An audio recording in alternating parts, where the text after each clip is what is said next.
Hello brothers and sisters, and thank you for sharing your journey with me.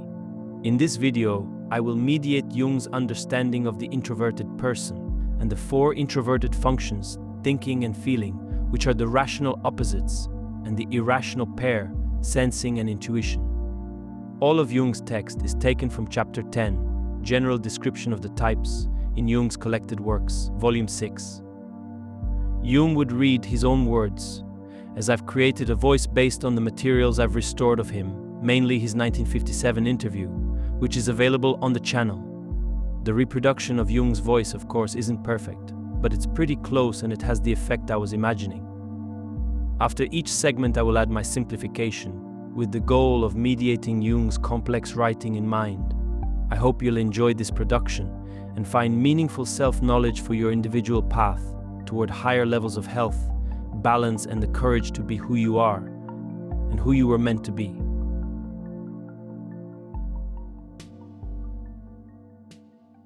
The introvert is distinguished from the extrovert by the fact that he doesn't orient himself by the object and by objective data, but by subjective factors.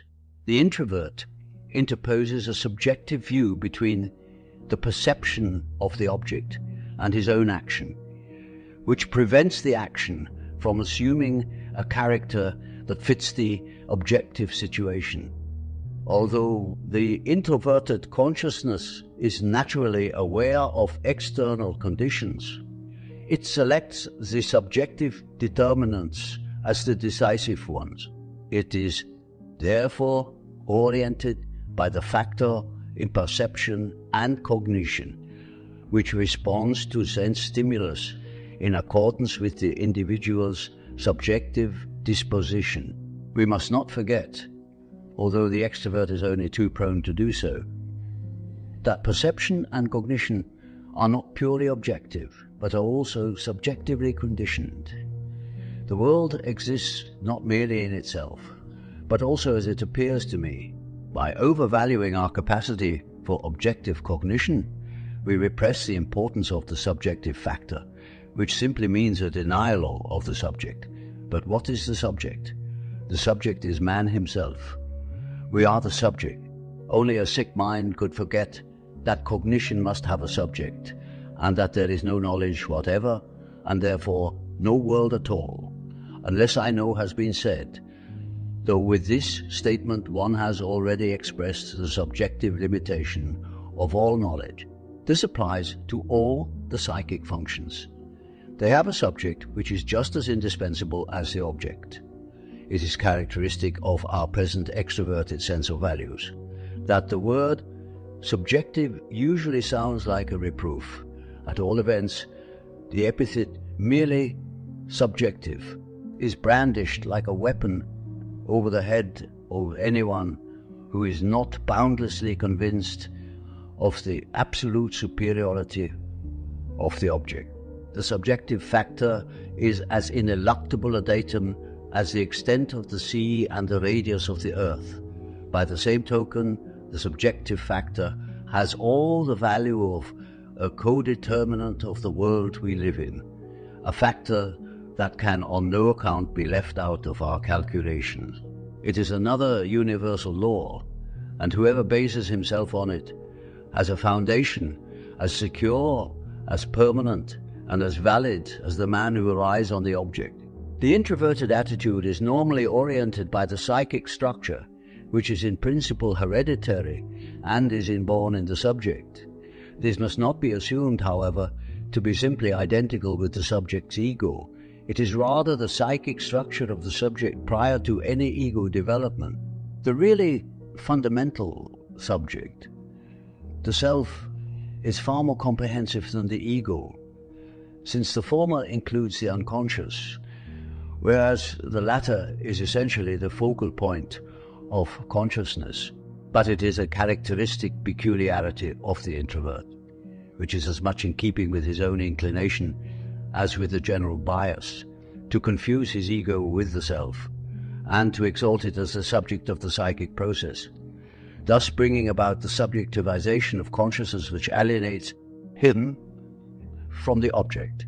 Just as it seems incomprehensible to the introvert that the object should always be the decisive factor, it remains an enigma to the extrovert how a subjective standpoint can be superior to the objective situation.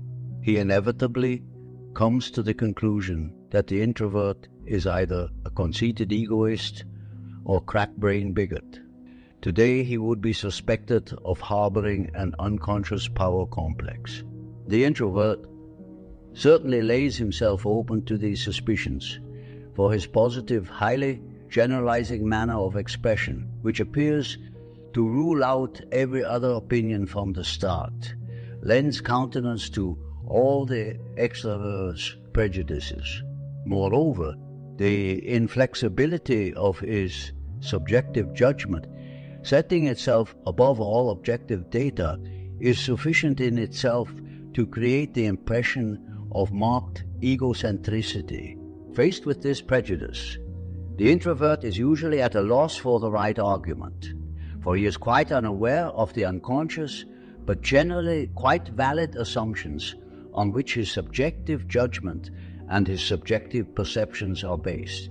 In the fashion of the times, he looks outside for an answer, instead of seeking it behind his own consciousness. Should he become neurotic, it is the sign of an almost complete identity of the ego with the self. The importance of the self is reduced to nil, while the ego is inflated beyond measure. The whole world-creating force of the subjective factor becomes concentrated in the ego, producing a boundless power complex and a fatuous egocentricity. Every psychology which reduces the essence of man to the unconscious power drive springs from this kind of disposition. Jung's passage distinguishes between two fundamental ways people orient themselves toward life: extroversion and introversion. Extroverts prioritize the external world, facts, objects, and observable reality, whereas introverts prioritize their internal, subjective world, thoughts, feelings, and personal impressions. Jung highlights that the introverted perspective relies on subjective factors to interpret reality, meaning that what is perceived is always filtered through the individual's own psyche. For introverts, these internal impressions often guide their actions more strongly than external circumstances. This doesn't mean they ignore the outer world, rather, they interpret it through the lens of their inner understanding. However, Jung reminds us that both extroverts and introverts are shaped by subjective factors. No one can perceive the world completely objectively, because our knowledge always depends on our personal perspective. When we overvalue objectivity and dismiss the subjective, we risk ignoring the essential role of the individual, the I who perceives, feels, and thinks. This subjective factor, Jung argues, is as real and necessary as the objective world. It's not lesser or merely subjective, as some might say. Both the external world and the internal world are co-creators of our reality. Just as the laws of physics describe the objective world, the subjective laws of the psyche govern our internal reality. For introverts, these inner laws often hold greater weight. Jung also points out a common misunderstanding. Introverts sometimes confuse their ego, the conscious I, with the larger self, which includes both the conscious and unconscious aspects of the psyche. This can lead to an over-identification with their inner world and an alienation from external reality. If this imbalance becomes extreme, it can result in an inflated ego, where the introvert's sense of self grows disconnected from reality, manifesting as arrogance or a power complex. In essence, Jung is advocating for balance. He acknowledges the value of both objective reality and subjective interpretation. Each has its place, and neither should dominate the other. The extrovert may struggle to understand why subjective experience matters, just as the introvert might resist prioritizing external facts. By understanding these tendencies, we can develop greater empathy for ourselves and others, recognizing the complementary roles that subjective and objective realities play in shaping our lives.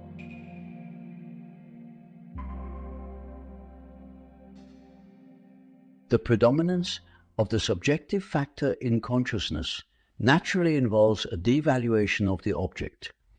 the object is not given the importance that belongs to it by right. Just as it plays too great a role in the extroverted attitude, it has too little meaning for the introverted. To the extent that his consciousness is subjectivized and excessive importance attached to the ego, the object is put in a position which in the end becomes untenable. The object is a factor whose power cannot be denied, whereas the ego is a very limited and fragile thing. It would be a very different matter if the self opposed the object. Self and world are commensurable factors.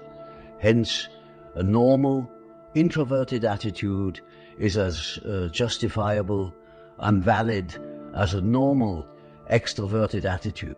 But if the ego has usurped the claims of the subject, this naturally produces, by way of compensation, an unconscious reinforcement of the influence of the object. In spite of positively convulsive efforts to ensure the superiority of the ego, the object comes to exert an overwhelming influence, compulsivity, which is all the more invincible because it seizes on the individual unawares and forcibly obtrudes itself on his consciousness. As a result of the ego's unadapted relation to the object, for a desire to dominate it is not adaptation, a compensatory relation arises in the unconscious which makes itself felt as an absolute and irrepressible tie to the object. The more the ego struggles to preserve its independence, freedom from obligation, and superiority, the more it becomes enslaved to the objective data. The individual's freedom of mind is fettered by the ignominy of his financial dependence. His freedom of action trembles in the face of public opinion. His moral superiority collapses in a morass of inferior relationships, and his desire to dominate ends in a pitiful craving to be loved. It is now the unconscious that takes care of the relation to the object, and it does so in a way that is calculated to bring the illusion of power and the fantasy of superiority to utter ruin. The object assumes terrifying proportions, in spite of the conscious attempt to degrade it. In consequence, the ego's efforts to detach itself from the object and get it under control become all the more violent. In the end, it surrounds itself with a regular system of defenses, aptly described by Adler, for the purpose of preserving at least the illusion of superiority. The introvert's alienation from the object is now complete. He wears himself out with defense measures on the one hand, while on the other he makes fruitless attempts to impose his will on the object and assert himself. These efforts are constantly being frustrated by the overwhelming impressions received from the object. It continually imposes itself on him against his will. It arouses in him the most disagreeable and intractable effects and persecutes him at every step. A tremendous inner struggle is needed all the time in order to keep going. The typical form his neurosis takes is psychasthenia, a malady characterized on the one hand by extreme sensitivity and on the other by great proneness to exhaustion and chronic fatigue. An analysis of the personal unconscious reveals a mass of power fantasies coupled with fear of objects which he himself has forcibly activated and of which he is often enough the victim. His fear of objects develops into a peculiar kind of cowardliness. He shrinks from making himself or his opinions felt, fearing that this will only increase the object's power. He is terrified of strong effects in others, and is hardly ever free from the dread of falling under hostile influences. Objects possess puissant and terrifying qualities for him, qualities he cannot consciously discern in them, but which he imagines he sees through his unconscious perception. As his relation to the object is very largely repressed, it takes place via the unconscious, where it becomes charged with the latter's qualities. These qualities are mostly infantile and archaic, so that the relation to the object becomes primitive too, and the object seems endowed with magical powers. Anything strange and new arouses fear and mistrust, as though concealing unknown perils. Heirlooms and such like are attached to his soul as by invisible threads. Any change is upsetting, if not positively dangerous, as it seems to denote a magical animation of the object. His ideal is a lonely island where nothing moves except what he permits to move. Jung's exploration of the attitude of the unconscious builds on his discussion of introversion, explaining how the introvert's focus on their subjective world can lead to significant psychological consequences if the balance between the ego, the object, and the unconscious is lost. To begin, Jung highlights that introverts often devalue the external world, the object, because their primary focus is inward. While this inward focus can be a strength, it becomes problematic if the ego, the conscious sense of I, inflates itself and takes the place of the larger self. The self, unlike the ego, is connected to both the conscious and unconscious aspects of the psyche, giving it the strength to balance the external world. However, when the ego becomes dominant, it tries to control or ignore the object, the external world, which ultimately leads to failure. The reason? The object, representing reality, cannot simply be dismissed. Its power is undeniable, and the more the ego tries to dominate it, the more the unconscious compensates for this imbalance.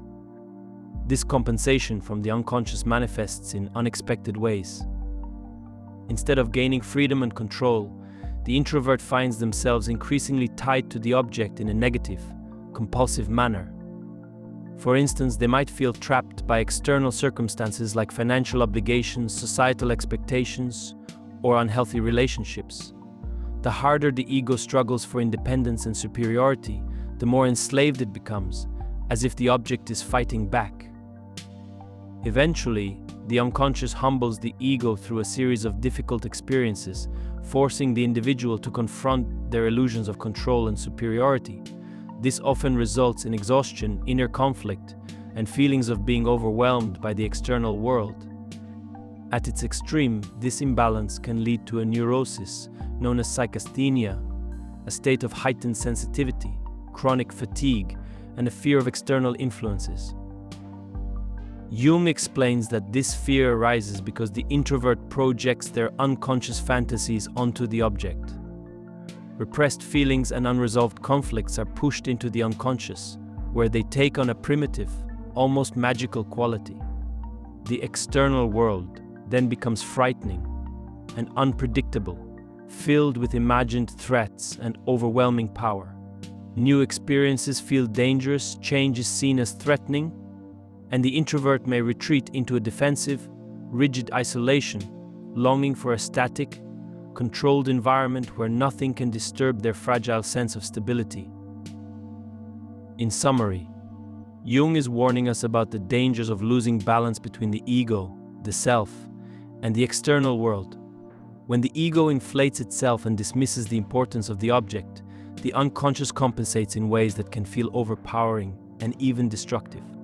The key is to acknowledge the equal importance of both the subjective inner world and the objective outer world, allowing the self, not the ego, to mediate the relationship between them. By doing so, the introvert can avoid becoming trapped in fear, exhaustion, and alienation, and instead find a healthier, more grounded way to engage with life.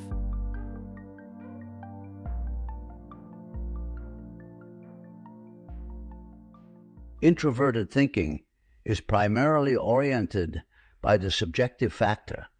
At the very least, the subjective factor expresses itself as a feeling of guidance which ultimately determines judgment.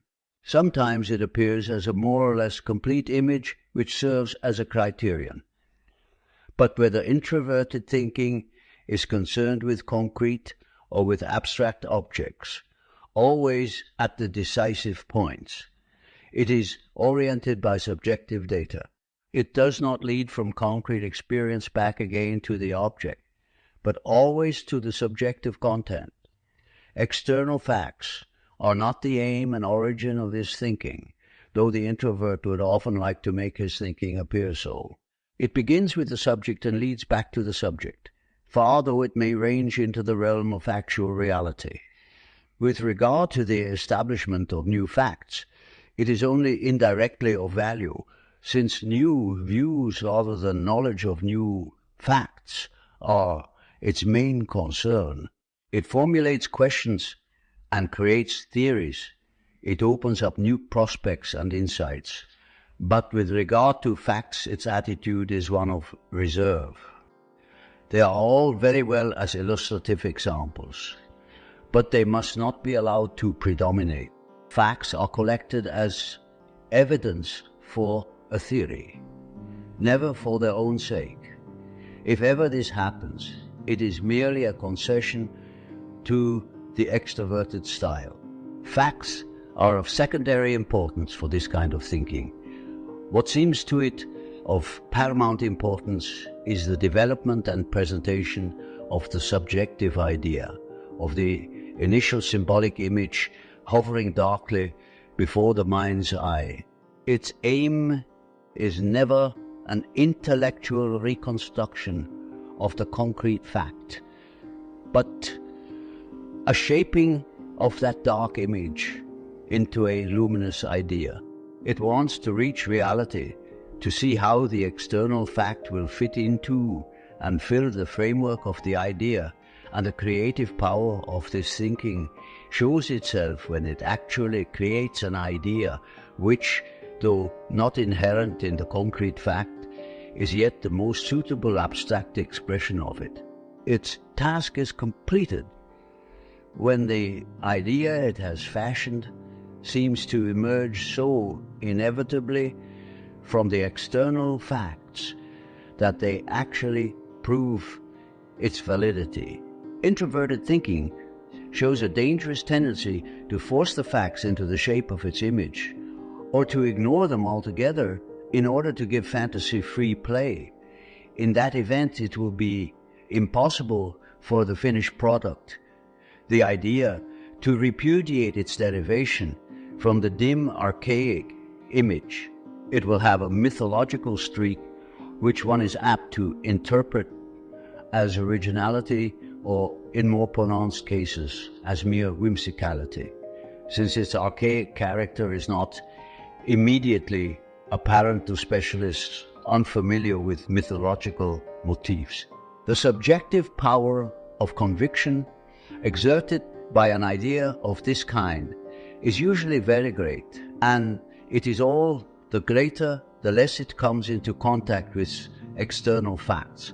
Although it may seem to the originator of the idea that his meager store of facts is the actual source of its truth and validity, in reality this is not so, for the idea derives its convincing power from the unconscious archetype, which, as such, is eternally valid and true.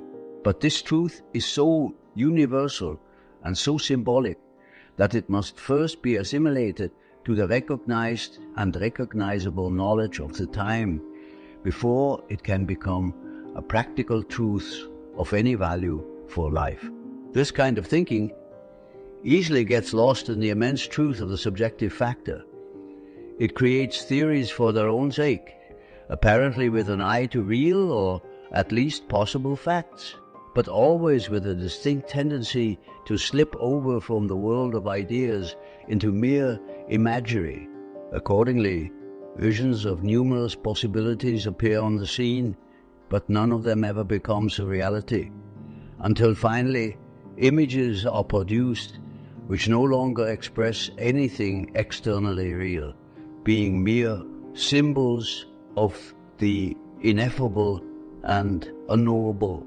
It is now merely mystical thinking, and quite as unfruitful as thinking that remains bound to objective data, whereas the latter sinks to the level of a mere representation of facts. The former evaporates into a representation of the irrepresentable, far beyond anything that could be expressed in an image. The representation of facts has an incontestable truth because the subjective factor is excluded and the facts speak for themselves. Similarly, the representation of the irrepresentable has an immediate subjective power of conviction because it demonstrates its own existence. The one says, est ergo est. The other says, cogito ergo cogito. Similarly, the representation of the irrepresentable has an immediate objective power of conviction because it demonstrates its own existence. Introverted thinking, carried to extremes, arrives at the evidence of its own subjective existence, and extroverted thinking at the evidence of its complete identity with the objective fact. Just as the latter abnegates itself by evaporating into the object, the former empties itself of each and every content and has to be satisfied with merely existing. In both cases, the further development of life is crowded out of the thinking function into the domain of the other psychic functions, which till then had existed in a state of relative unconsciousness. The extraordinary impoverishment of introvert thinking is compensated by a wealth of unconscious facts. The more consciousness is impelled by the thinking function to confine itself within the smallest and emptiest circle, which seems, however, to contain all the riches of the gods, the more the unconscious fantasies will be enriched by a multitude of archaic contents, a veritable pandemonium of irrational and magical figures, whose physiognomy will accord with the nature of the function that will supersede the thinking function as the vehicle of life. If it should be the intuitive function, then the other side will be viewed through the eyes of a Cuban or a Mehring. If it is the feeling function, then quite unheard of and fantastic feeling relationships will be formed, coupled with contradictory and unintelligible value judgments. If it is the sensation function, the senses will nose up something new and never experienced before, in and outside the body. Closer examination of these permutations will easily demonstrate a recrudescence of primitive psychology with all its characteristic features. Naturally, such experiences are not merely primitive, they are also symbolic. In fact, the more primordial and aboriginal they are, the more they represent a future truth, for everything old in the unconscious hints at something coming, just as we might take Darwin as an example of the normal extroverted thinking type. The normal introverted thinking type could be represented by Kant. The one speaks with facts, the other relies on the subjective factor. Darwin ranges over the wide field of objective reality. Kant restricts himself to a critique of knowledge. Cuvier and Nietzsche would form an even sharper contrast. The introverted thinking type is characterized by the primacy of the kind of thinking I have just described. Like his extroverted counterpart, he is strongly influenced by ideas.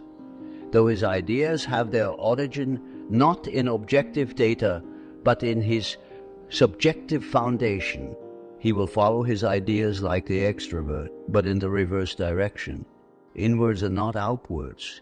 This negative relation to the object, ranging from indifference to aversion, characterizes every introvert and makes a description of the type exceedingly difficult.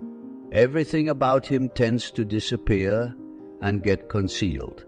His judgment appears cold, inflexible, arbitrary, and ruthless, because it relates far less to the object than to the subject. One can feel nothing in it that might possibly confer a higher value on the object.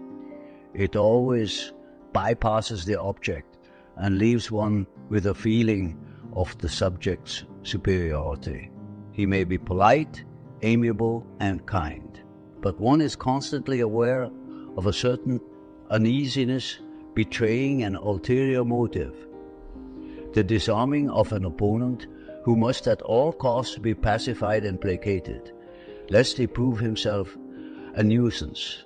In no sense, of course, is he an opponent, but if he is at all sensitive, he will feel himself repulsed and even belittled. Invariably, the object has to submit to a certain amount of neglect, and in pathological cases, it is even surrounded with quite unnecessary precautionary measures. Thus, this type tends to vanish behind a cloud of misunderstanding, which gets all the thicker the more he attempts to assume, by way of compensation and with the help of his inferior functions, an air of urbanity which contrasts readily with his real nature, although he will shrink from no danger in building up his world of ideas, and never shrinks from thinking a thought because it might prove to be dangerous, subversive, heretical, or wounding to other people's feelings. He is nonetheless beset by the greatest anxiety, if ever he has to make it an objective reality that goes against the grain. And when he does put his ideas into the world, he never introduces them like a mother solicitous for her children, but simply dumps them there and gets extremely annoyed if they fail to thrive on their own account. His amazing unpracticalness and horror of publicity in any form have a hand in this. If in his eyes his product appears correct and true, then it must be so in practice, and others have got to bow to its truth. Hardly ever will he go out of his way to win anyone's appreciation of it, especially anyone of influence. And if ever he brings himself to do so, he generally sets about it so clumsily that it has just the opposite of the effect intended. He usually has bad experiences with rivals in his own field, because he never understands how to curry their favor. As a rule, he only succeeds in showing them how entirely superfluous they are to him. In the pursuit of his ideas, he is generally stubborn, headstrong, and quite unamenable to influence. His suggestibility to personal influences is in strange contrast to this. He has only to be convinced of a person's seeming innocuousness to lay himself open to the most undesirable elements. They seize hold of him from the unconscious. He lets himself be brutalized and exploited in the most ignominious way, if only he can be left in peace to pursue his ideas. He simply does not see when he is being plundered behind his back and wronged in practice. For to him the relation to people and things is secondary, and the objective evaluation of his product is something he remains unconscious of. Because he thinks out his problems to the limit, he complicates them and constantly gets entangled in his own scruples and misgivings. However clear to him the inner structure of his thoughts may be, he is not in the least clear where or how they link up with the world of reality. Only with the greatest difficulty will he bring himself to admit that what is clear to him may not be equally clear to everyone. His style is cluttered with all sorts of adjuncts, accessories, qualifications, retractions, saving clauses, doubts, etc., which all come from his scrupulosity. His work goes slowly and with difficulty. In his personal relations, he is taciturn, or else throws himself on people who cannot understand him, and for him this is one more proof of the abysmal stupidity of man. If for once he is understood, he easily succumbs to credulous oversalation of his prowess. Ambitious women have only to know how to take advantage of his cluelessness in practical matters to make an easy prey of him, or he may develop into a misanthropic bachelor with a childlike heart. But the better one knows him, the more favorable one's judgment becomes. and his closest friends value his intimacy very highly. To outsiders, he seems prickly, unapproachable, and arrogant, and sometimes soured as a result of his antisocial prejudices. With the intensification of his type, his convictions become all the more rigid and unbending. Outside influences are shut off. As a person, too, he becomes more unsympathetic to his wider circle of acquaintances, and therefore more dependent on his intimates. His tone becomes personal and surly, and though his ideas may gain in profundity, they can no longer be adequately expressed in the material at hand. To compensate for this, he falls back on emotionality and touchiness. The outside influences he has brusquely fended off attack him from within, from the unconscious, and in his efforts to defend himself, he attacks things that to outsiders seem utterly unimportant. Because of the subjectivization of consciousness resulting from his lack of relationship to the object, what secretly concerns his own person now seems to him of extreme importance. He begins to confuse his subjective truth with his own personality. Although he will not try to press his convictions on anyone personally, he will burst out with vicious personal retorts against every criticism, however just. Thus, his isolation gradually increases. His originally fertilizing ideas become destructive, poisoned by the sediment of bitterness. His struggle against the influences emanating from the unconscious increases with his external isolation, until finally they begin to cripple him. He thinks his withdrawal into ever-increasing solitude will protect him from the unconscious influences, but as a rule it only plunges him deeper into the conflict that is destroying him from within. The thinking of the introverted type is positive and synthetic in developing ideas which approximate more and more to the eternal validity of the primordial images. But as their connection with objective experience becomes more and more tenuous, they take on a mythological coloring and no longer hold true for the contemporary situation. Hence, his thinking is of value for his contemporaries, only so long as it is manifestly and intelligibly related to the known facts of the time. Once it has become mythological, it ceases to be relevant and runs on in itself. The counterbalancing functions of feeling, intuition, and sensation are comparatively unconscious and inferior, and therefore have a primitive extroverted character that accounts for all troublesome influences from outside to which the introverted thinker is prone. The various protective devices and psychological minefields which such people surround themselves with are known to everyone, and I can spare myself a description of them. They all serve as a defense against magical influences, and among them is a vague fear of the feminine sex. What Jung is describing here is the way an introverted thinker operates and how their inner world shapes their perception of reality. Introverted thinking is guided by internal, subjective impressions rather than external facts. Imagine it as a process that begins and ends inside the mind. While this type of thinker may engage with the outside world, they use it mainly to support their inner ideas rather than letting external facts dictate their conclusions. They're less interested in uncovering new facts and more focused on forming new theories or perspectives. For this type, facts are like pieces of a puzzle, but the shape of the puzzle is determined by their inner vision, the dark image Jung refers to. Their goal is to take these scattered pieces and shape them into a coherent, luminous idea that feels inevitable and true. However, because this process is so internally driven, there's always a risk of bending reality to fit the idea or ignoring facts that don't align with their inner vision. This can lead to a disconnect from practical reality.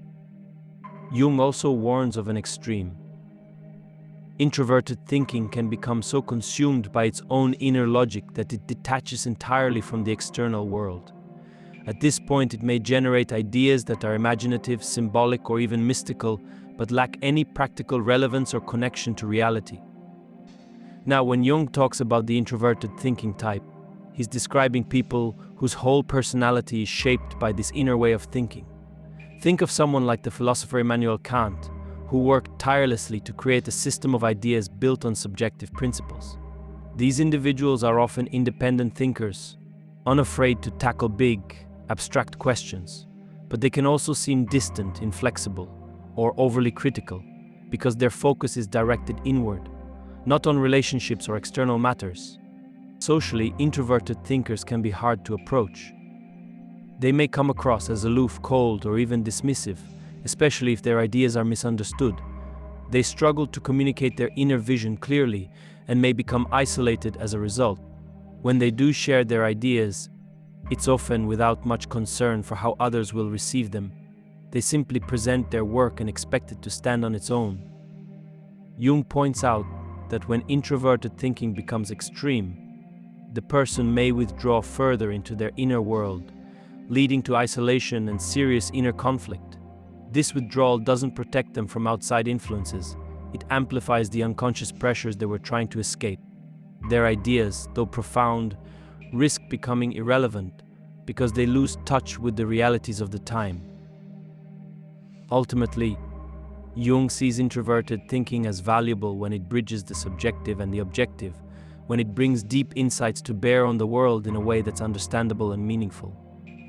But when it detaches too much from reality, it can lead to frustration, misunderstanding, and inner turmoil.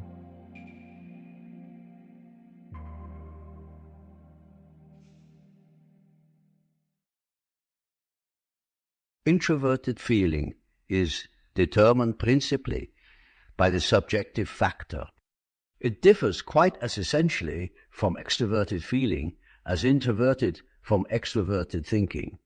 It is extremely difficult to give an intellectual account of the introverted feeling process, or even an approximate description of it, although the peculiar nature of this kind of feeling is very noticeable once one has become aware of it.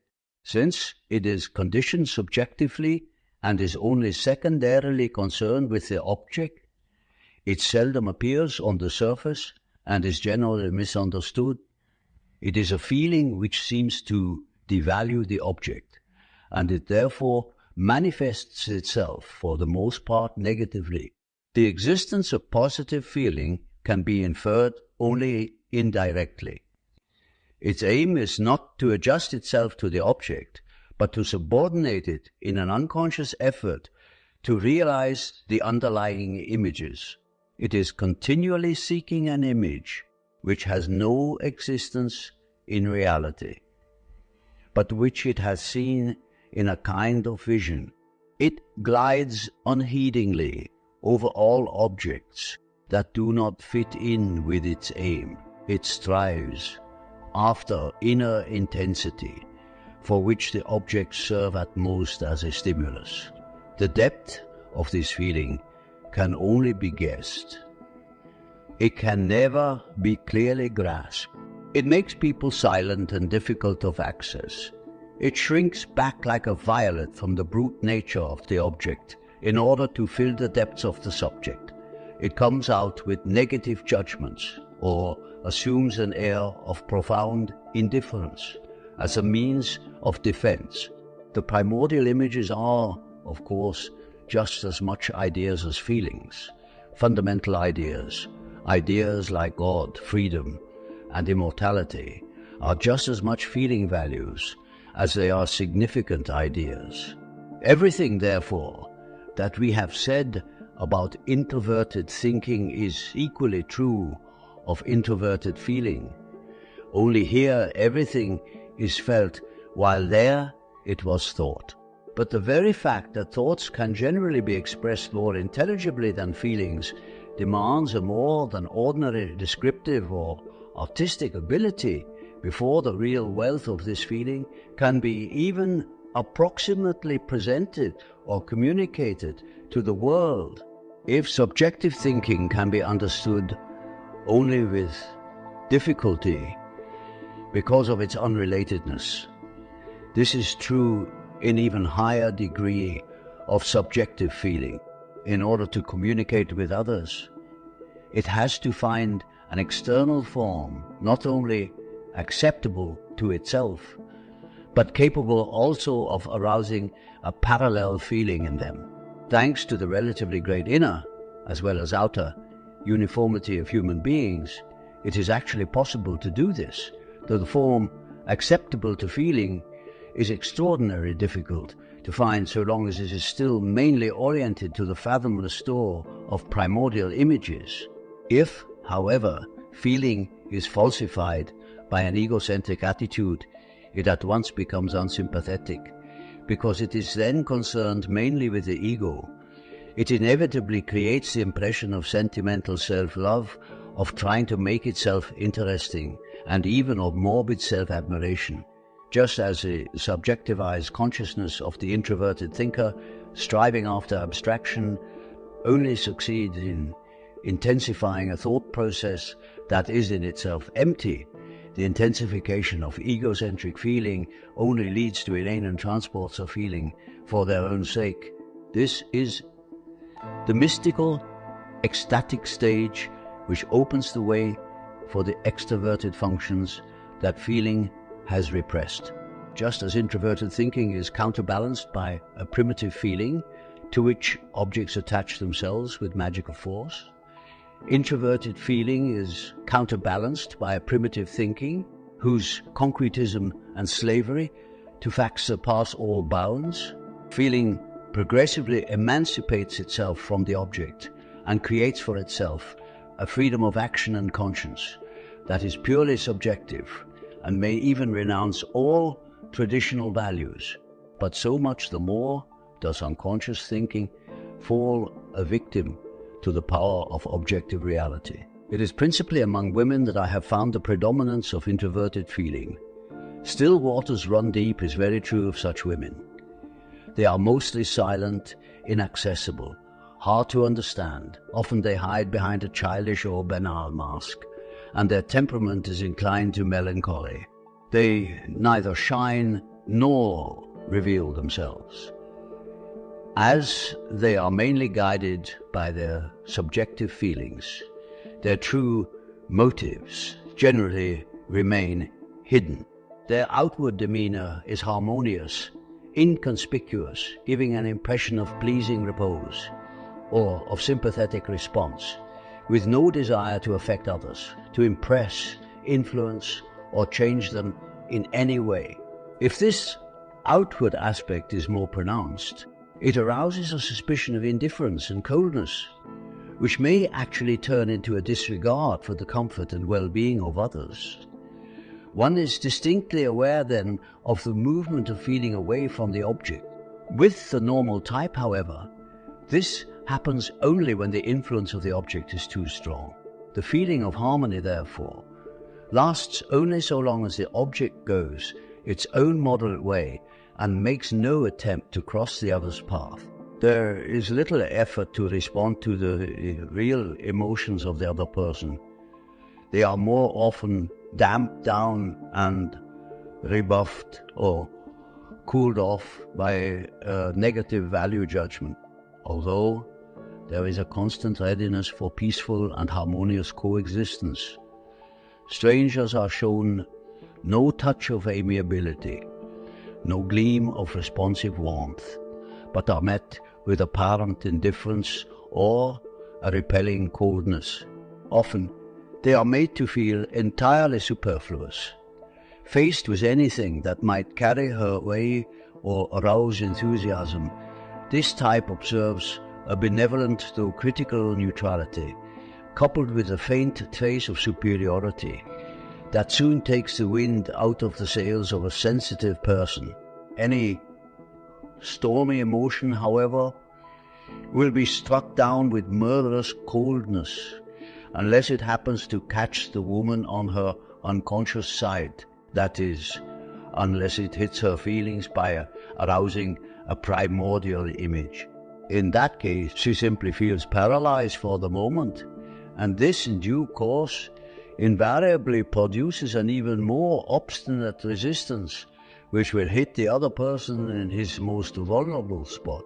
As far as possible, the feeling relationship is kept to the safe middle path, all intemperate passions being resolutely tabooed. Expressions of feeling therefore remain niggardly, and the other person has a permanent sense of being undervalued once he becomes conscious of it. But this need not always be so, because very often he remains unconscious of the lack of feeling shown to him, in which case the unconscious demands of feeling will produce symptoms designed to compel attention. Since this type appears rather cold and reserved, it might seem on a superficial view that such women have no feelings at all. But this would be quite wrong. The truth is, their feelings are intensive rather than extensive. They develop in depth. While an extensive feeling of sympathy can express itself in appropriate words and deeds, and thus quickly gets back to normal again, an intensive sympathy, being shut off from every means of expression, acquires a passionate depth that comprises a whole world of misery and simply gets benumbed. It may perhaps break out in some extravagant form and lead to an astounding act of an almost heroic character, quite unrelated either to the subject herself or to the object that provoked the outburst, to the outside world, or to the blind eyes of the extrovert. This intensive sympathy looks like coldness, because usually it does nothing visible, and an extroverted consciousness is unable to believe in invisible forces. Such a misunderstanding is a common occurrence in the life of this type, and is used as a weighty argument against the possibility of any deeper feeling relation with the object. But the real object of this feeling is only dimly divined by the normal type herself. It may express itself in a secret religiosity anxiously guarded from profane eyes, or in intimate poetic forms that are kept equally well hidden, not without the secret ambition of displaying some kind of superiority over the other person by this means. Women often express a good deal of their feelings through their children, letting their passion flow secretly into them. What Jung is describing here is a psychological process that is deeply inward and personal, what he calls introverted feeling. This type of feeling is not outwardly expressed or concerned with adjusting to the external world. Instead, it is focused on inner truths and images, those profound and often unconscious impressions that guide a person's sense of meaning and value. If we think of extroverted feeling as outward and social, seeking to create harmony or connection with others, introverted feeling does almost the opposite. It looks inward, prioritizing inner experiences and values over external validation or approval. Because of this, people with strong introverted feeling often seem reserved, detached, or indifferent to others. But this isn't due to a lack of feeling. In fact, it is quite the opposite. Their feelings are so deep and personal that they are hard to express or even put into words. Jung also points out that this inward focus can make introverted feeling types seem cold or unresponsive on the surface, especially in situations where strong emotions are present. But underneath, there is an incredible depth of emotion, often tied to a vision or ideal that is deeply meaningful to them. This vision is something they are always seeking, even if they can't fully explain it themselves. Their feelings are more like a hidden river, quiet and unseen, but powerful and transformative. Jung warns, though, that if this feeling becomes too self-focused, too wrapped up in the ego, it can distort into something unhelpful, like self-absorption or sentimentality. In such cases, the person may seem to be indulging in their own emotions for their own sake, disconnected from the world around them. Balance is crucial. These individuals often prioritize inner harmony and may avoid emotional intensity in relationships. However, their feelings run deep and can emerge in surprising ways through creative work, acts of passion, or intense loyalty to their personal values. In essence, introverted feeling is a kind of quiet strength. It prioritizes the unseen, the inner world of emotions and archetypal images, over the outer world of social expectations. It reminds us that not all feelings need to be expressed outwardly to be powerful. Some of the deepest emotions are the ones we carry within, guiding us in ways we and others might not immediately see. The introvert is far more subject to misunderstanding than the extrovert, not so much because the extrovert is a more merciless or critical adversary than he himself might be, but because the style of the times which he himself imitates works against him. He finds himself in the minority, not in numerical relation to the extrovert, but in relation to the general Western view of the world as judged by his feeling. Insofar as he is a convinced participator in the general style, he undermines his own foundations, for the general style, acknowledging as it does only the visible and tangible values, is opposed to his specific principle. Because of its invisibility, he is obliged to depreciate the subjective factor and must force himself to join in the extroverted overvaluation of the object. He himself sets the subjective factor at too low a value, and his feelings of inferiority are his chastisement for this sin. Little wonder, therefore, that it is precisely in the present epoch, and particularly in those movements which are somewhat ahead of the time, that the subjective factor reveals itself in exaggerated, tasteless forms of expression, bordering on caricature. I refer to the art of the present day. The undervaluation of his own principle makes the introvert egotistical and forces on him the psychology of the underdog.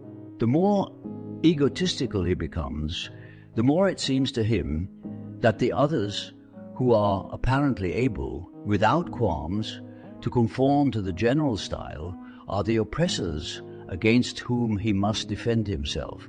He generally does not see that his chief error lies in not depending on the subjective factor with the same trust and devotion with which the extrovert relies on the object. His undervaluation of his own principle makes his leanings towards egotism unavoidable, and because of this, he fully deserves the censure of the extrovert. If he remained true to his own principle, the charge of egotism would be altogether false, for his attitude would be justified by its effects in general, and the misunderstanding would be dissipated.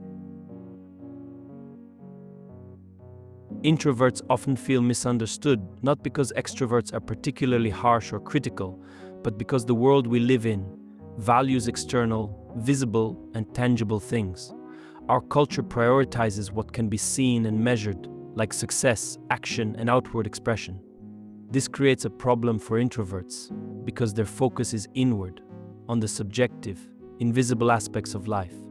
This clash leaves them feeling out of place, like they're in the minority, not in terms of numbers, but in how their worldview contrasts with society's. The real issue, though, is not just external pressure, it's internal. Many introverts try to adapt to an extroverted world by undervaluing their inner life. They may try to conform to the world's standards by prioritizing external achievements and dismissing their own subjective insights. But by doing this, they betray their own nature. This self-betrayal leads to feelings of inferiority, as though they're failing at being both introverted and extroverted. Jung also points out that when society suppresses inner subjective values, these values don't disappear. Instead, they resurface in exaggerated and distorted ways, often appearing in art or expression that feels extreme, chaotic, or out of balance. This is a symptom of our time, a culture where the inner world is struggling to find its voice. When introverts undervalue their inner life, they often become defensive. They might develop an underdog mindset, seeing extroverts as oppressors and themselves as victims. This defensiveness can make them self-focused, even egotistical, as they try to protect their inner world. But the truth is, the root of the problem lies in their failure to fully trust their own nature. Extroverts rely on the outer world with confidence, while introverts often doubt their own subjective insights. This lack of trust is where things go wrong. The solution, according to Jung, is for introverts to embrace and depend on their inner life as fully as extroverts depend on the outer world. It's their greatest challenge, not the external world, but their own undervaluing of their unique gifts. By trusting their inner nature, introverts can overcome feelings of inferiority and avoid falling into egotism. When they stay true to themselves, they not only find balance, but also help the world appreciate the value of the inner, invisible side of life.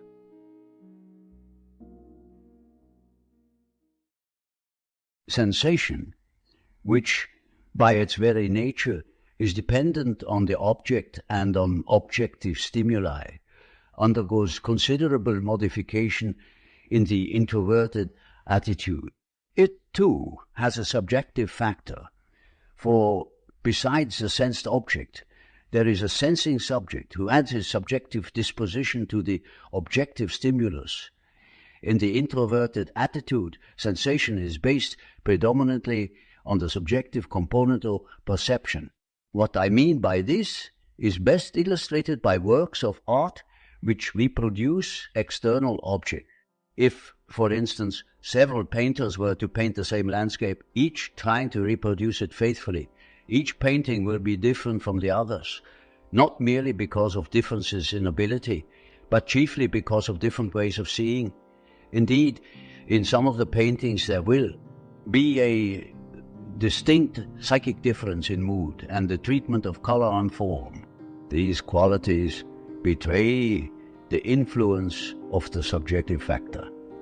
The subjective factor in sensation is essentially the same as in the other functions we have discussed.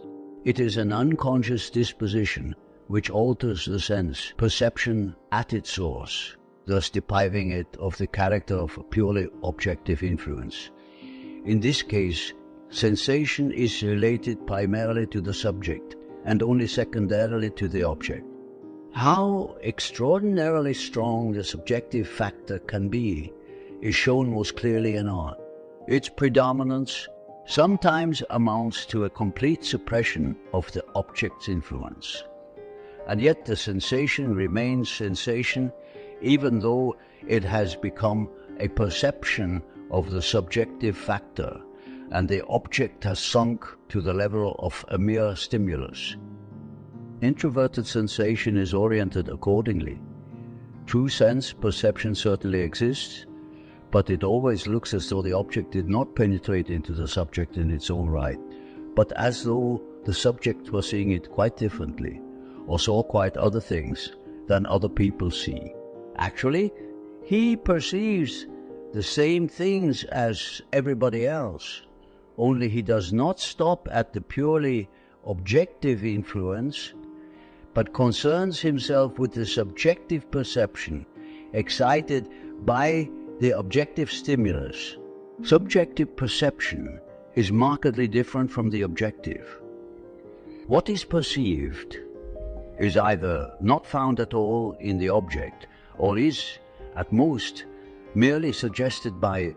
That is, although the perception can be similar to that of other men, it is not immediately derived from the objective behavior of things. It does not impress one as a mere product of consciousness. It is too genuine for that, but it makes a definite psychic impression because elements of a higher psychic order are discernible in it. This order, however, does not coincide with the contents of consciousness. It has to do with presuppositions or dispositions of the collective unconscious. with mythological images, with primordial possibilities of ideas. Subjective perception is characterized by the meaning that clings to it. It means more than the mere image of the object, though naturally only to one for whom the subjective factor means anything at all. To another, the reproduced subjective impression seems to suffer from the defect of not being sufficiently like the object and therefore to have failed in its purpose. Introverted sensation apprehends the background of the physical world rather than its surface. The decisive thing is not the reality of the object, but the reality of the subjective factor, of the primordial images which, in their totality, constitute a psychic mirror world. It is a mirror with the peculiar faculty of reflecting the existing contents of consciousness, not in their known and customary form, but somewhat as a million-year-old consciousness might see them. Such a consciousness would see the becoming and passing away of things simultaneously with their momentary existence in the present. And not only that, it would also see what was before their becoming and will be after their passing hence. Naturally, this is only a figure of speech, but one that I needed in order to illustrate in some way the peculiar nature of introverted sensation. We could say that introverted sensation transmits an image which does not so much reproduce the object as spread over it the patina of age-old subjective experience and the shimmer of events still unborn. The bare sense impression develops in depth, reaching into the past, the future, while extroverted sensation seizes on the momentary existence of things open to the light of day. The predominance of introverted sensation produces a definite type, which is characterized by certain peculiarities. It is an irrational type because it is oriented amid the flux of events, not by rational judgment, but simply by what happens. Whereas the extraverted sensation type is guided by the intensity of objective influences. The introverted type is guided by the intensity of the subjective sensation excited by the objective stimulus. Obviously, therefore, no proportional relation exists between object and sensation, but one that is apparently quite unpredictable and arbitrary. What will make an impression and what will not can never be seen in advance and from outside. Did there exist an aptitude for expression in any way proportional to the intensity of his sensations? The irrationality of this type would be extraordinarily striking. This is the case, for instance, when an individual is a creative artist. But since this is the exception, the introvert's characteristic difficulty in expressing himself also conceals his irrationality. On the contrary, he may be conspicuous for his calmness and passivity or for his rational self-control. This peculiarity, which often leads a superficial judgment astray, is really due to his unrelatedness to object. Normally, the object is not consciously devalued in the least, but its stimulus is removed from it and immediately replaced by a subjective reaction, no longer related to the reality of the object. This naturally has the same effect as devaluation. Such a type can easily make one question why one should exist at all, or why objects in general should have any justification for their existence, since everything essential still goes on happening without them. This doubt may be justified in extreme cases, but not in the normal, since the objective stimulus is absolutely necessary to sensation and merely produces something different from what the external situation might lead one to expect. Seen from the outside, it looks as though the effect of the object did not penetrate into the subject at all. This impression is correct inasmuch as a subjective content does, in fact, intervene from the unconscious and intercept the effect of the object. The intervention may be so abrupt that the individual appears to be shielding himself directly from all objective influences. In more serious cases, such a protective defense actually does exist, even with only a slight increase in the power of the unconscious. The subjective component of sensation becomes so alive that it almost completely obscures the influence of the object. If the object is a person, he feels completely devalued, while the subject has an illusory conception of reality, which in pathological cases goes so far that he is no longer able to distinguish between the real object and the subjective perception.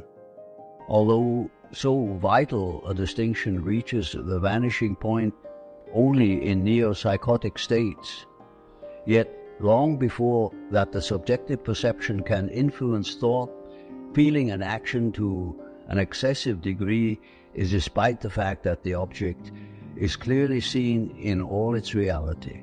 When its influence does succeed in penetrating into the subject, because of its special intensity or because of its complete analogy with the unconscious image, even the normal type will be compelled to act in accordance with the unconscious model. Such action has an illusory character, unrelated to objective reality, and is extremely disconcerting. It instantly reveals the reality alienating subjectivity of this type. But when the influence of the object does not break through completely, it is met with well-intentioned neutrality, disclosing little sympathy, yet constantly striving to soothe and adjust. The too low is raised a little, the too high is lowered, enthusiasm is damped down, extravagance restrained, and anything out of the ordinary reduced to the right formula.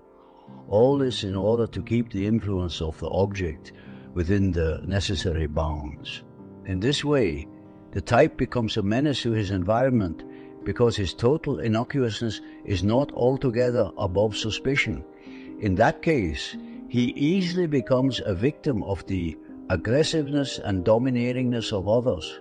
Such men allow themselves to be abused and then take their revenge on the most unsuitable occasions with redoubled obtuseness and stubbornness. If no capacity for artistic expression is present, all impressions sink into the depths and hold consciousness under a spell, so that it becomes impossible to master their fascination by giving them conscious expression. In general, this type can organize his impressions only in archaic ways, because thinking and feeling are relatively unconscious and, if conscious at all, have at their disposal only the most necessary, banal, everyday means of expression. As conscious functions, they are wholly incapable of adequately reproducing his subjective perceptions. This type, therefore, is uncommonly inaccessible to objective understanding, and he usually fares no better in understanding himself. Above all, his development alienates him from the reality of the object, leaving him at the mercy of his subjective perceptions, which orient his consciousness to an archaic reality. Although his lack of comparative judgment keeps him wholly unconscious of this fact. Actually, he lives in a mythological world where men, animals, locomotives, houses, rivers, and mountains appear either as benevolent deities or as malevolent demons. That they appear thus to him never enters his head, though that is just the effect they have on his judgments and actions. He judges and acts as though he had such powers to deal with, but this begins to strike him only when he discovers that his sensations are totally different from reality. If he has any aptitude for objective reason, he will sense this difference as morbid. But if he remains faithful to his irrationality and is ready to grant his sensations reality value, the objective world will appear a mere make-believe and a comedy. Only in extreme cases, however, is this dilemma reached. As a rule, he resigns himself to his isolation and the banality of the world, which he has unconsciously made archaic.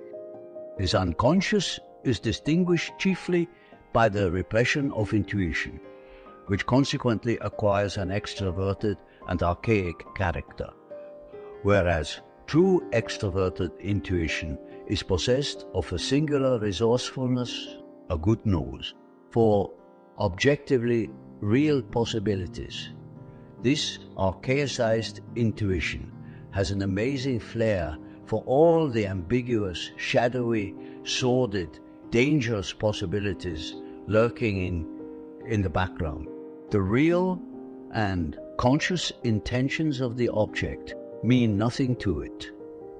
Instead, it sniffs out every conceivable archaic motive underlying such an intention.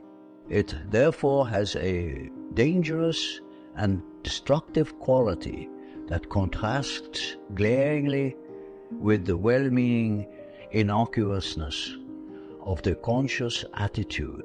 So long as the individual does not hold too aloof from the object, his unconscious intuition has a salutary compensating effect on the rather fantastic and over-credulous attitude of consciousness. But as soon as the unconscious becomes antagonistic, the archaic intuitions come to the surface and exert their pernicious influence, forcing themselves on the individual and producing compulsive ideas of the most perverse kind. The result is usually compulsion neurosis, in which the hysterical features are masked by symptoms of exhaustion. Sensation is the way we perceive the world around us, but for introverts, this perception is deeply influenced by their inner world. It's not just about what's out there in the external world, but how the person perceives it through their subjective lens. This means that introverts add their own unique feelings and attitudes to what they sense. To understand this, think of artists. If several painters paint the same landscape, each one will create a different painting. It's not just about skill, it's about the artist's personal way of seeing the world, which adds a mood or feeling to the scene. The same thing happens with introverts. They don't simply sense an object as it is, they perceive it through their own emotions, experiences, and deeper layers of consciousness. This subjective perception is much richer than just the physical object. It holds meaning that goes beyond what's immediately visible. For example, when an introvert looks at an object, they might perceive it in a way that connects to their own inner world, past experiences, emotions, or archetypal images. So what they perceive may not be directly in the object itself, but instead is shaped by their own unconscious mind. Introverted sensation isn't just focused on the object as it exists in the present moment, but it also reaches into the past and the future. It's like looking at something and seeing not just what it is, but also what it was and what it might become. It's as though the person is perceiving the object through a lens of ancient, subjective experiences. Now, when we talk about the type of person who relies heavily on introverted sensation, they tend to be more irrational. They don't judge things based on logic or external standards. Instead, they're guided by the internal feelings and impressions they get from objects. This makes their reactions to things unpredictable. Sometimes these deep perceptions can feel disconnected from reality. This type might find it hard to understand other people, or even themselves, because they live in a world that's shaped by their inner impressions rather than external facts. The world might appear to them more like a mythological or symbolic place, where objects and people seem to take on a deeper meaning, almost like they have personalities or powers. At the same time, their intuition, which is also shaped by the unconscious, can become distorted.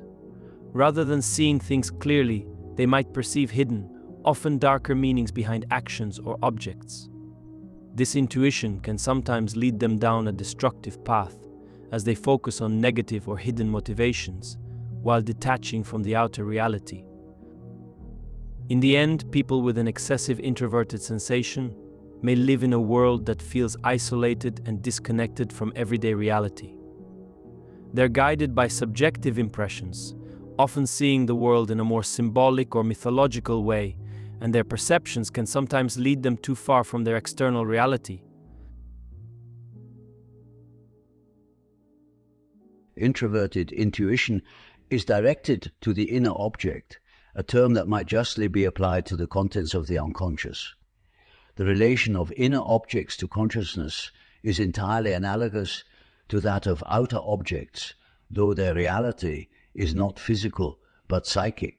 They appear to intuitive perception as subjective images of things which, though not to be met with in the outside world, constitute the contents of the unconscious and of the collective unconscious in particular.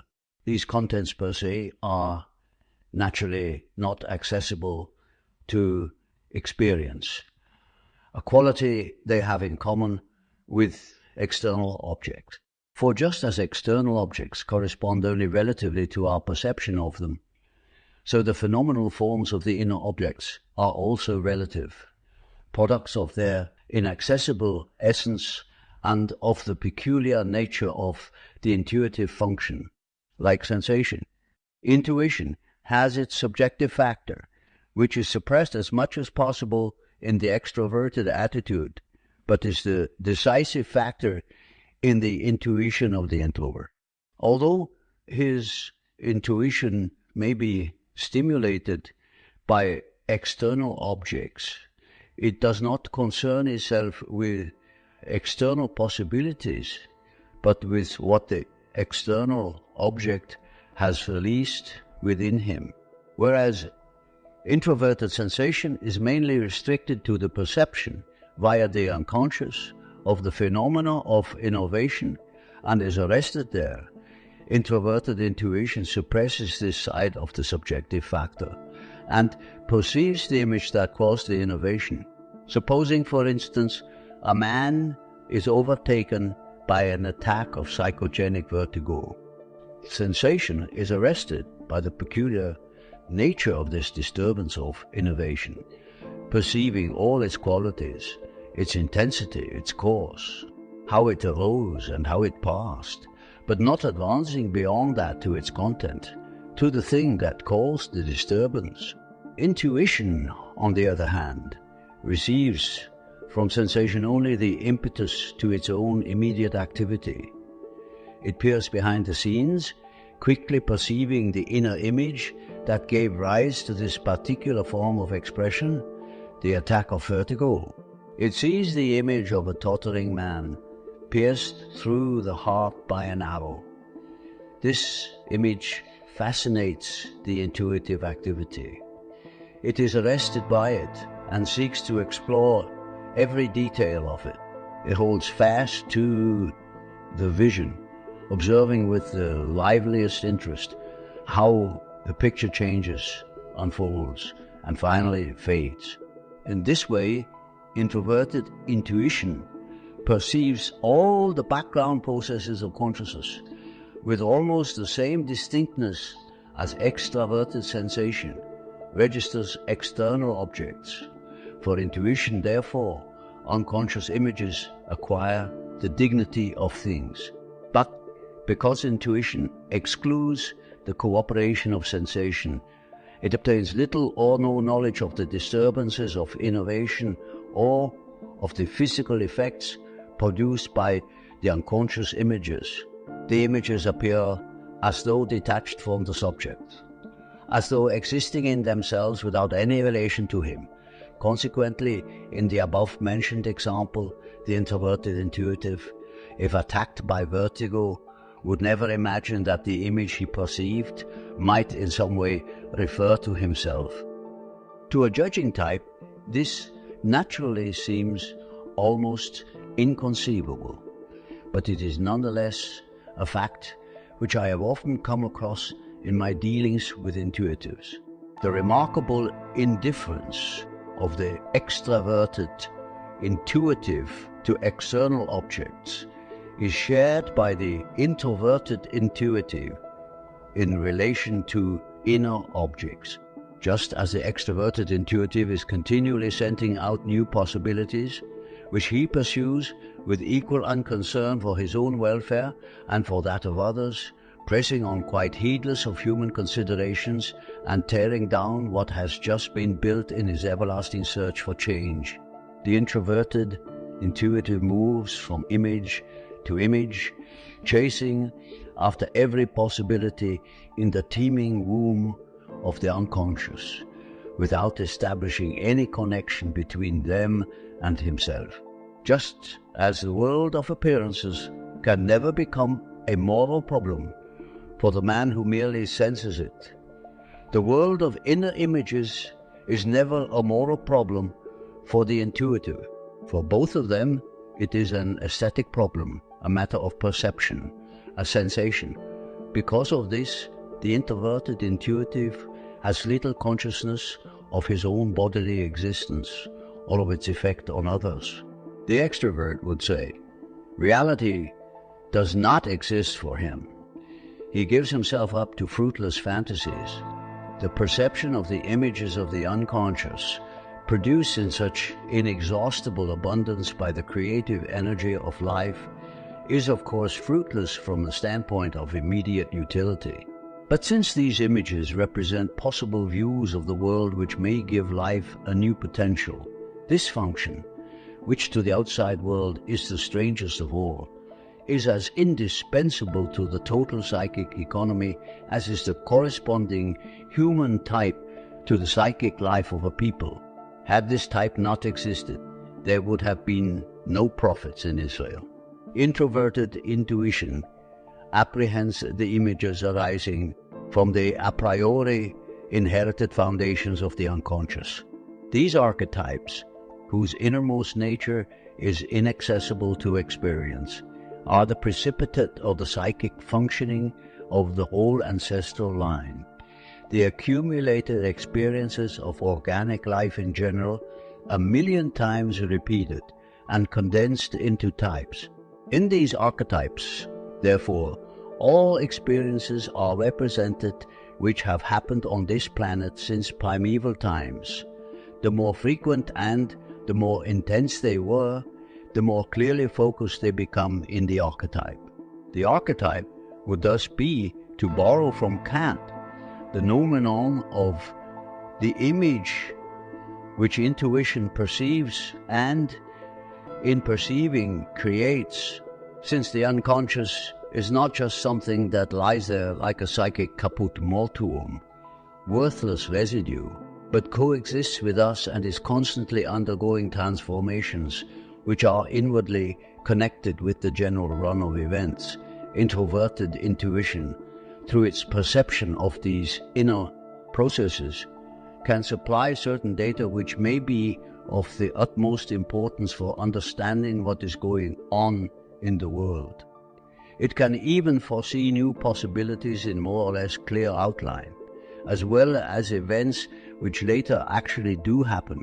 Its prophetic foresight is explained by its relation to the archetypes, which represent the laws governing the course of all experienceable things. The peculiar nature of introverted intuition, if it gains the ascendancy, produces a peculiar type of man, the mystical dreamer and seer on the one hand, the artist and the crank on the other.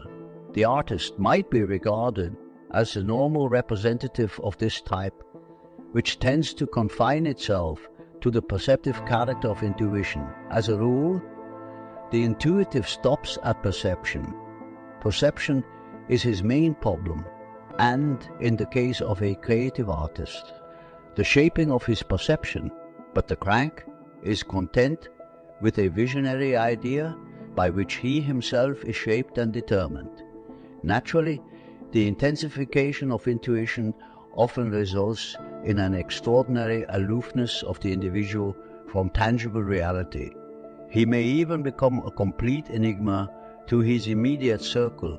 If he is an artist, he reveals strange, far-off things in his art, shimmering in all colors, at once portentous and banal, beautiful and grotesque, sublime and whimsical. If not an artist, he is frequently a misunderstood genius, a great man gone wrong, a sort of wise simpleton, a figure for psychological novels. Although the intuitive type has little inclination to make a moral problem of perception, since a strengthening of the judging functions is required for this, only a slight differentiation of judgment is sufficient to shift intuitive perception from the purely aesthetic into the moral sphere. A variety of this type is thus produced, which differs essentially from the aesthetic, although it is nonetheless characteristic of the introverted intuitive. The moral problem arises when the intuitive tries to relate himself to his vision, when he is no longer satisfied with mere perception and its aesthetic configuration and evaluation, when he confronts the questions, what does this mean for me or the world? What emerges from this vision in the way of a duty or a task? For me or the world? The pure intuitive who represses his judgment, or whose judgment is held in thrall by his perceptive faculties, never faces this question squarely, since his only problem is the know-how of perception. He finds the moral problem unintelligible or even absurd, and as far as possible forbids his thoughts to dwell on the disconcerting vision. It is different with the morally oriented intuitive. He reflects on the meaning of his vision and is less concerned with developing its aesthetic possibilities than with the moral effects which emerge from its intrinsic significance. His judgment allows him to discern, though often only darkly, that he, as a man and a whole human being, is somehow involved in his vision, that it is not just an object to be perceived, but wants to participate in the life of the subject. Through this realization, he feels bound to transform his vision into his own life. But since he tends to rely most predominantly on his vision, his moral efforts become one-sided. He makes himself and his life symbolic, adapted, it is true, to the inner and eternal meaning of events, but unadapted to present-day reality. He thus deprives himself of any influence upon it because he remains uncomprehended. His language is not the one currently spoken. It has become too subjective. His arguments lack the convincing power of reason. He can only profess or proclaim. His is the voice of one crying in the wilderness. What the introverted intuitive represses most of all is the sensation of the object, and this colors his whole unconscious. It gives rise to a compensatory, extroverted sensation function of an archaic character. The unconscious personality can best be described as an extroverted sensation type of a rather low and primitive order. Instinctuality and intemperance are the hallmarks of this sensation, combined with an extraordinary dependence on sense impressions. This compensates the rarefied air of the intuitive's conscious attitude, giving it a certain weight so that complete sublimation is prevented. But if, through a forced exaggeration of the conscious attitude, there should be a complete subordination to inner perceptions, the unconscious goes over to the opposition, giving rise to compulsive sensations, whose excessive dependence on the object directly contradicts the conscious attitude. The form of neurosis is a compulsion neurosis with hypochondriacal symptoms, hypersensitivity, of the sense organs and compulsive ties to particular persons or objects. Introverted intuition is a way of perceiving the inner world, focusing on unconscious content. These inner psychological objects come to the conscious mind as images or ideas that aren't based on the external world, but represent the deeper contents of the unconscious, particularly the collective unconscious. These inner objects can't be directly experienced, much like how we can never fully know external objects, only perceive them indirectly. As Jung emphasized, following Kant's epistemology, which is the branch of philosophy that examines the nature, origin, and limits of knowledge. Just like sensation, intuition has a subjective aspect that is more pronounced in introverts. For example, an introverted person experiencing a sensation, like vertigo, might focus more on the inner image or feeling triggered by the sensation, rather than the physical symptoms of the disturbance. They might see a symbolic image, like a person pierced by an arrow, and focus on this image instead of the physical details of the vertigo itself. Introverted intuition allows these inner images to feel as real as external objects. However, these images are disconnected from the person's physical state, so the intuitive person might not even recognize that the images have any connection to their own situation. For them, these images are purely aesthetic. They simply observe and explore the images without necessarily making them meaningful or relevant to their lives. While the introverted intuitive might seem detached from reality, this function is essential for the psyche. These inner images, drawn from archetypes, the ancient, inherited forms of the unconscious, help shape potential views of the world. Even though these images may seem unrelated to current reality, they can influence the future, offering foresight and insights about possible events. This intuitive function can also create a unique type of person. If developed, they might be seen as mystical dreamers or artists, creating vivid, symbolic representations of their inner world. However, these individuals can sometimes seem disconnected or misunderstood because their focus is on inner perception rather than engaging with the physical world. The introverted intuitive doesn't typically make a moral judgment about the images they perceive. Their focus is primarily on the experience of the image itself. However, if they start reflecting on the meaning of these visions, a moral dilemma can arise. What do these images mean for the world? And what should they do about it? A purely intuitive person might avoid facing this moral responsibility, while someone with more developed judgment might try to apply the insights from their visions to real life, though this can lead to difficulties in being understood by others.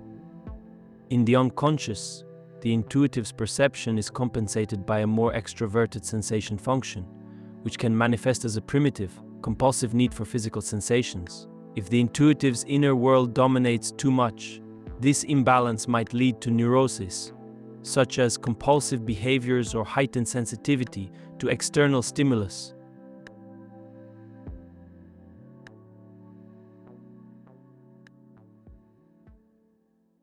The two types just described are almost inaccessible to judgment from outside.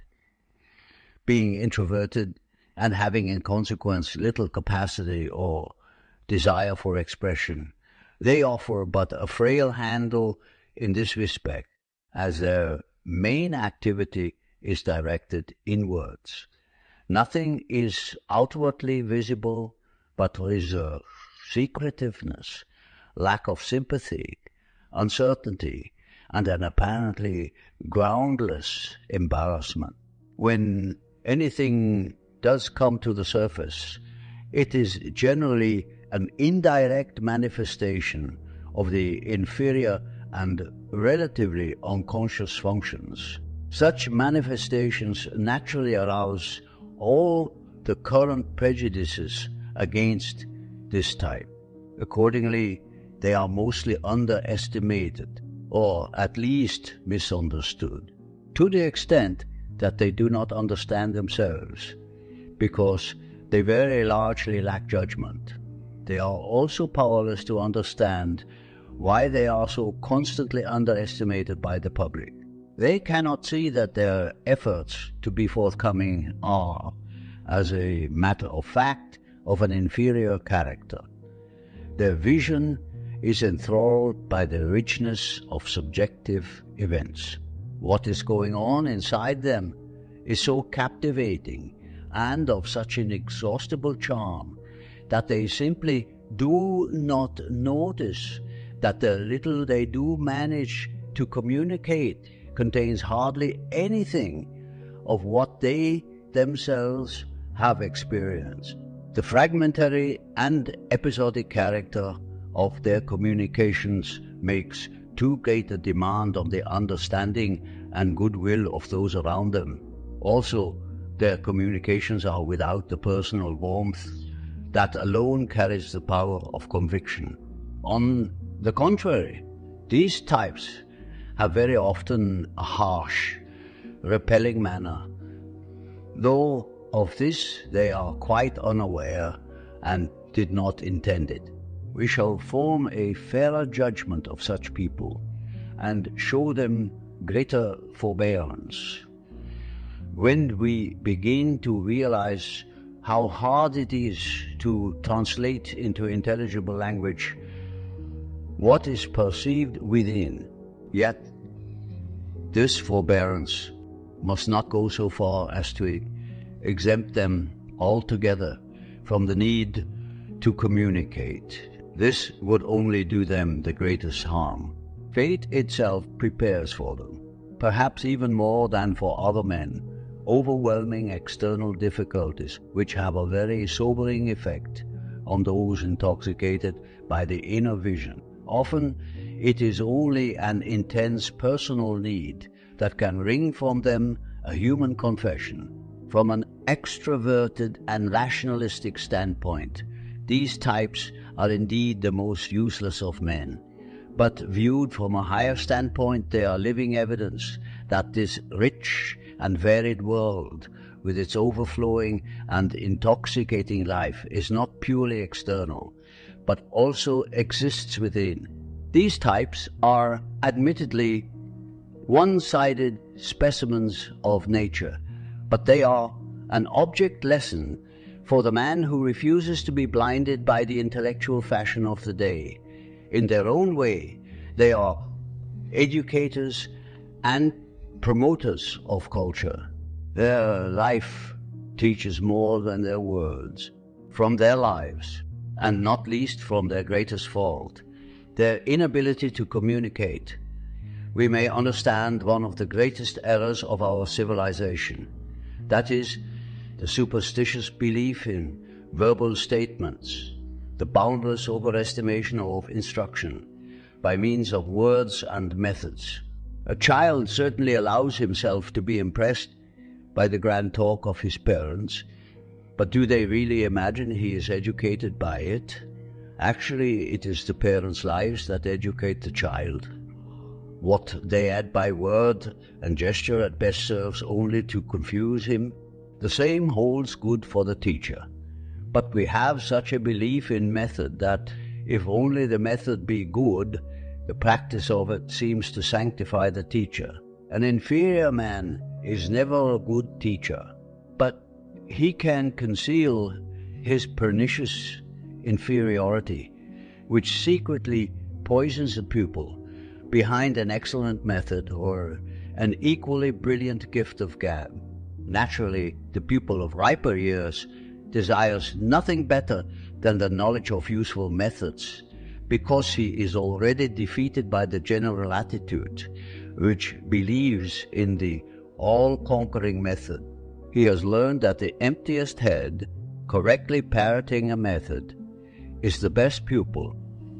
His whole environment is an optical demonstration that all success and all happiness are outside, and that only the right method is needed to attain the haven of one's desires. Or does, perchance, the life of his religious instructor demonstrate the happiness which radiates from the treasure of the inner vision? The irrational, introverted types are certainly no teachers of a more perfect humanity. They lack reason and the ethics of reason, but their lives teach the other possibility, the interior life which is so painfully wanting in our civilization. Jung describes the introverted irrational types as individuals who are primarily focused on their inner world, which makes them difficult to understand and judge from an external perspective. These types have limited capacity or desire to express themselves, leading to an outward appearance of reserve, secretiveness, and often a lack of sympathy. Their communication is indirect and fragmentary, making it hard for others to connect with them or understand their inner experiences. Despite their best efforts to reach out, they often struggle to convey the richness of their inner life due to their inability to relate their subjective perceptions in clear language. These types are frequently misunderstood or underestimated, primarily because they lack the judgment to see that their communications often fail to express what they have truly experienced. They are inwardly absorbed, and their focus on their inner world can be so consuming that they fail to notice how their communications are often cold or unintelligible to others. From the viewpoint of a rational, extroverted person, these introverted types may seem useless, but Jung suggests that they provide an important lesson about the nature of the world. These individuals embody the notion that reality is not just an external phenomenon, but also exists deeply within the psyche. While one might see them as one-sided, they serve as educators in a more profound sense. They teach by living and by exemplifying the importance of the inner life. Jung emphasizes that their inability to communicate effectively is actually a crucial lesson.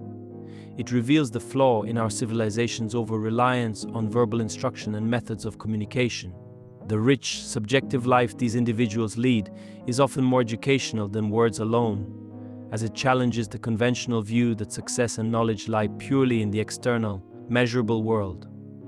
Jung's exploration of the introverted, irrational types offers insight into the struggle of individuals who are deeply connected to their inner world, but unable to express it effectively to others. These types, whether artists, mystics, or misunderstood visionaries, represent a counterbalance to the outwardly focused, rational, and method-driven aspects of modern society. The key theme that emerges here is the tension between the interior and exterior worlds, and how our culture often undervalues or overlooks the profound impact of inner experiences.